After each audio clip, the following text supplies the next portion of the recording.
I hear you saying that I ain't the same. But in order to grow, you know you gotta change. And you gon' love me tomorrow. Love me tomorrow. Love me tomorrow.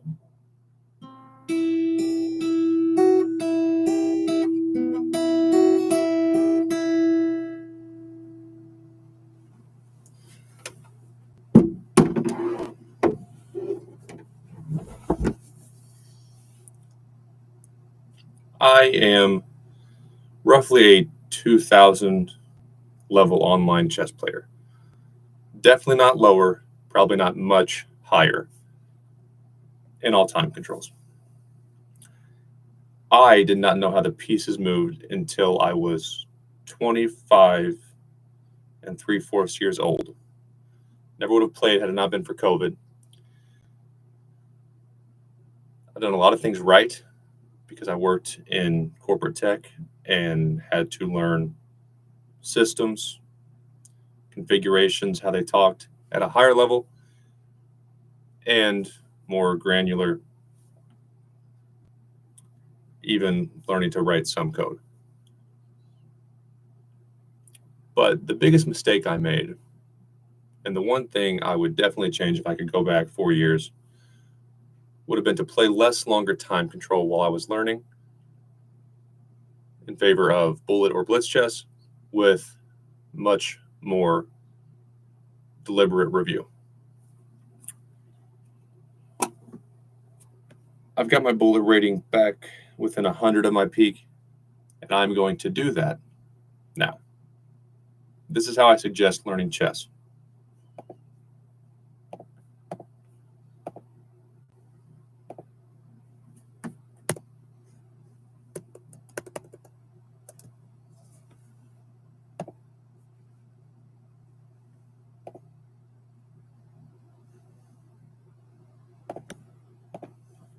I have to put bullet on my eye. I'm not fast enough on my laptop for some reason. They're already scared of me. I don't blame them.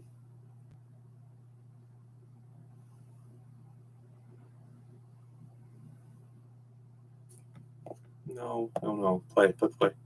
Play. There we go. See, I just killed my clock, though.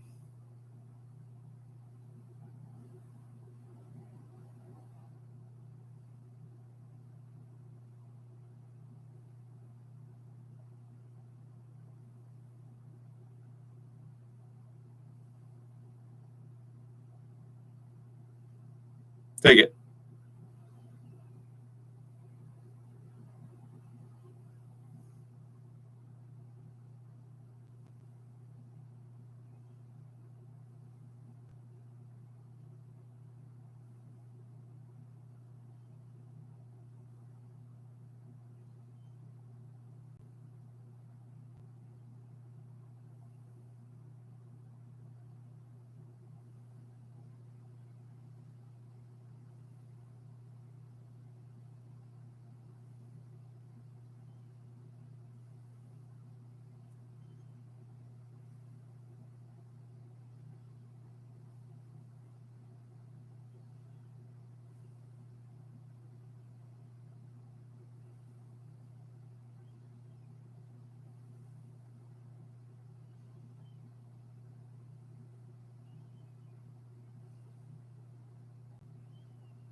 Shit.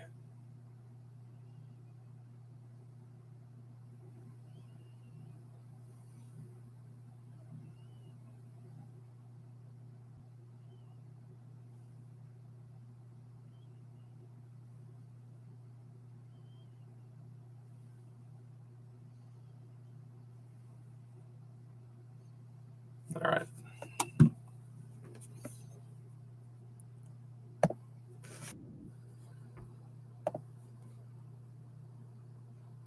It's not a very good game. It fell apart, which at this level, most of the games don't fall apart that bad. But it is very fast. Okay, so there's a mistake. Look at it. Try to figure out why.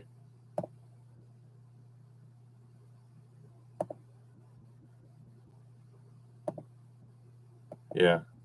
See, and that's the type of move. Everything falls apart. My pawns aren't connected anymore. The opponent has lines of fire at the entire center, and I'm missing obvious moves. So don't waste a ton of time on that one, but you can still learn something. And then as opposed to playing a few really long games, even 10 minutes, I think is too long when starting because you don't know what you're looking at. Why look at it longer? But now we're right on the next one. Going to see a new position, learn something new.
Don't lose on time. This is terrible 1900 level bullet chess.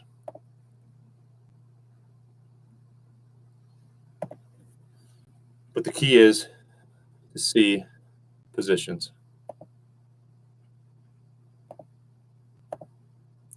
I don't know what um,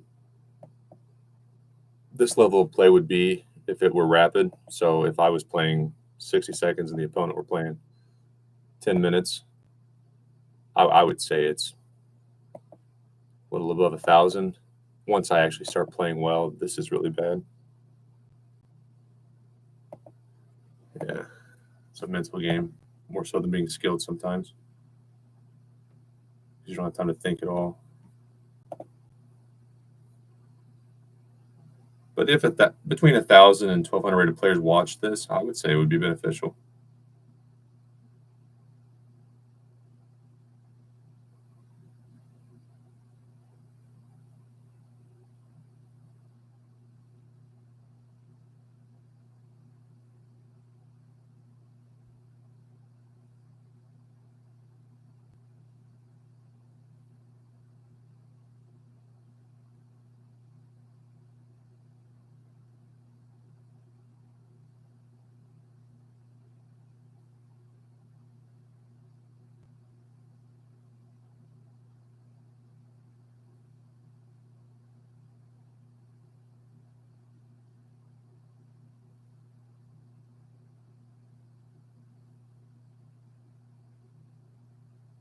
Oh man.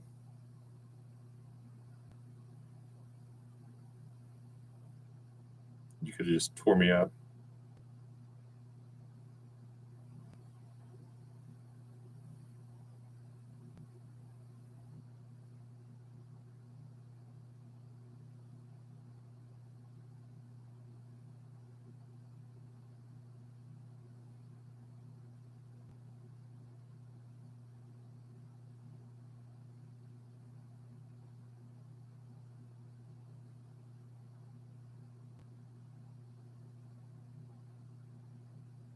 Ah.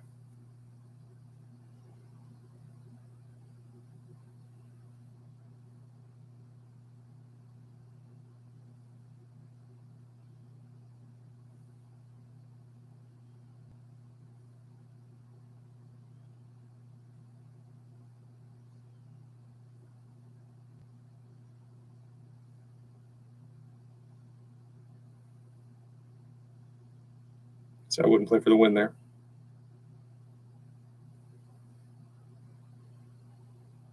And that's why. And just have some common sense. Oh, you didn't see that one. I didn't refresh it.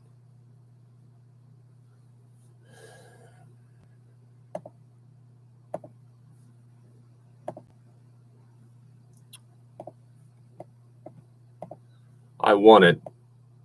And yeah, I'm trying to be aware of the clock and adjust accordingly, but a lot of it is just the opponent did not do a good job. 4 seconds is a lot if the opponent is completely beat.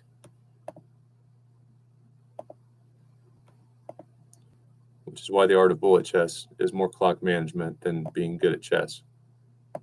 And some good players, yeah, would argue it can make you a worse player.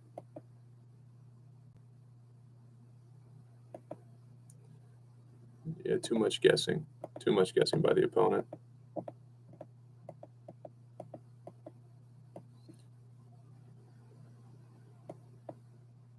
And that's something, again, I don't really care that anyone gets good at bullet chess. It's just good practice. But it's uncomfortable. Oh, man, I completely forgot. You're kind of just remembering the position. It's so fast. But the dark square bishop's there. Oh, shoot. The queen is controlling, doing the bishop's job. I can't go. So automatically, I can't panic. I can't freak out. The game's far from over. Give the queen away fast. Let's go. Another situation, obviously, we don't want to give rooks away, but in bullet chess, we'll be out of position frequently. Immediately it goes. And I can't imagine there's not some benefit to doing this, as long as you don't strictly play bullet chess. And this is where, as the opponent, you eat my pawns, you take your king, you go get my pawns, you solidify the draw, and then you go fast with these pawns to promote. That's why I really question online chess. Even now, like, you have a queen, give it away, go, get another queen.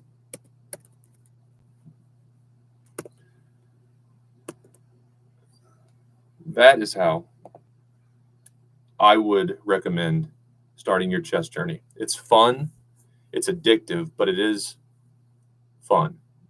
Same way I recommend learning an instrument, which I'm with music. I'm creative. I know enough of my scales, soloed across enough backing tracks over time to where, give me a few practice sessions and you'll think I'm more technically skilled with music than I am. But I really haven't taken formal lessons because my first instructor, he would be good for me now, but he almost made me quit. And my golden rule with anything that we don't have to do is make sure we don't hate our lives, make sure we don't want to quit, or even things we have to do. A job, should view it the same way. Have to have a job, but we could leave. If you hate it that much, you need to find a way to make it better. And for me, that meant playing songs. Most music teachers wouldn't like how I recommend learning music, but I guarantee my students wouldn't quit, even if mommy and daddy are making the kids show up and I don't want to teach kids. I like kids. Parents can do whatever they want these days. It's awful. But the first step is making sure the kid comes home excited and takes accountability for the learning. If you can hear this,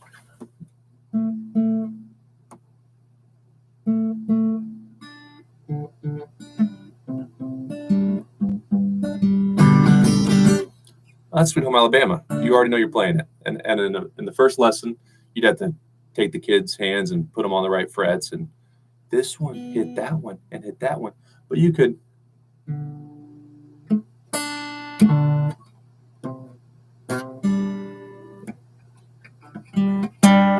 Oh, I can kind of hear. Yeah, I'm a musician. And sure, the kid doesn't know any scales, doesn't understand any theory, and has no idea what those chords are called, what a fretboard is. That's a fretboard, right? It's a fretboard. It doesn't matter. The kid's excited. And then 20 years later, Well, it was 20 years later for me. 5, 10 years later, maybe, oh man, I could really get into this, and I have a foundation. I remember I could do that. I can do it. And then it becomes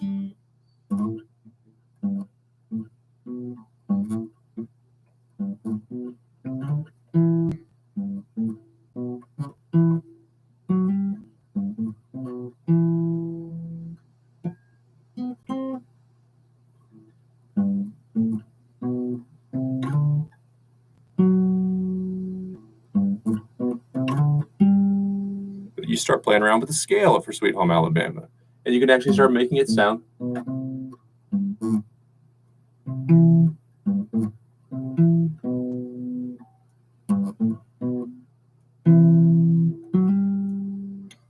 like music. But if you start with that, I'm just screwing around the G minor scale. I don't know the riff for Sweet Home Alabama, but I know it lies in that.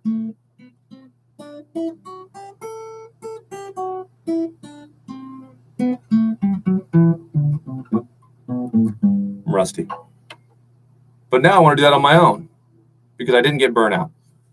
And that's how bullet chess is for beginners. Is it the best way to learn? I don't know. If you have access to a professional athlete to train you that is retired, so he or she is not speaking the top level chess language, which is confusing, and you're never going to sell chess that way. Yeah, that might be better, but almost no one, especially in America, has access to that. Unless you live in St. Louis, from my understanding, Charlotte, maybe Chicago, New York, a few others. Denver's got some good teachers. Yeah, you don't have access to that, so why worry about it? Go play bullet chess. Also, in rapid chess, some of the lower-rated athletes, they've taken lessons. They just don't have the ability to play a complete game, and I found that to be true over the board as well. Lower-rated players aren't consistently losing or winning in the same ways. They have very different strengths and weaknesses. It would be fascinating if anyone cared, had the budget to take the time to break down, let's say 1,200 rated athletes over the board. I played a ton of them. I'm not too far removed from that. I'm in the mid 1500s over the board. But you would find the different parts of their game are very good. But what keeps them down is other parts of their game are very bad. And sometimes it's overall consistency. My point is, if you give athletes at that level time, which I would say 1,200 over the board is like 1,500, 1,600 online, they're going to do some pretty cool stuff, especially if they're taking lessons with a professional athlete. A professional athlete can band-aid a problem, show you some traps if you want to learn them, and then you feel stupid because you look at that analysis and, man, you tore me up, and I see you were calculating that far ahead, and suddenly an athlete that has your rating but has different strengths and weaknesses than you just embarrassed you, and you want to quit chess because of one game. In bullet chess, no one has the time to make an example of the opponent. You made an example of yourself. Oh, ha, ha, ha. If I would have had time, maybe I would have saw that. It's fun. And then the beautiful thing about AI, if it doesn't take over the world, imprison us, or kill us all, is everything is reviewable. You can learn from the crappiest chess game. You can take that position. Okay, what game was that similar to? Find a professional game. Okay, what were the learning points? What was the playing style there? And compare it, and then play against the robot. It's amazing. And that is why I recommend starting with bullet chess. You don't get discouraged, burnt out. At that stage in your chess career, you don't know what you're looking at anyway. And you get to review a lot more games. I've got to go to work. I'm going to get my bullet rating over 2,100. Doing this, playing one, analyzing, and through that, beginners could learn a lot. Watching me play rapid would not do that much good for you. Maybe the equivalent of me watching a grandmaster play. I'm not ready for that yet. And if you are somewhere between 1,000 and 1,400 rated on chess.com, a lot of the ideas I'll be trying to execute and explain will apply to positions in your games. Let's play some chess.